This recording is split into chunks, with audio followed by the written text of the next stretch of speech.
ഇന്നത്തെ ചിന്ത. ചില ആളുകളെ നമ്മൾ വളരെയധികം സൂക്ഷിക്കണം. അവർ നമ്മെ നോക്കി വല്ലാതെ പുഞ്ചിരിക്കും.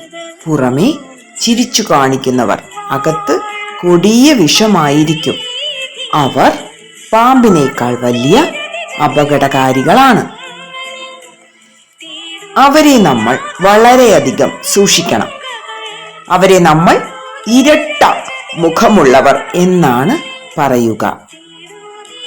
നമ്മളുടെ കൂടെ നിൽക്കും, ചിരിക്കും, കളിക്കും, നമ്മളോടൊപ്പം എല്ലാ സപ്പോർട്ടും ചെയ്ത് നിൽക്കും. പക്ഷേ നമ്മളിൽ നിന്ന് അങ്ങോട്ട് മാറിയാലുണ്ടല്ലോ, നമുക്ക് വെക്കാൻ പറ്റുന്ന പാരകൾ അത്രയും വെച്ച് നമ്മളെ കൊള്ളാത്തവൻ ആയിട്ട് മാറ്റും.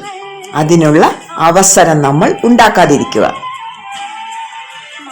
അപ്പോൾ സുഹൃത്തുക്കളെ തിരഞ്ഞെടുക്കുമ്പോൾ ശ്രദ്ധിക്കുമല്ലോ.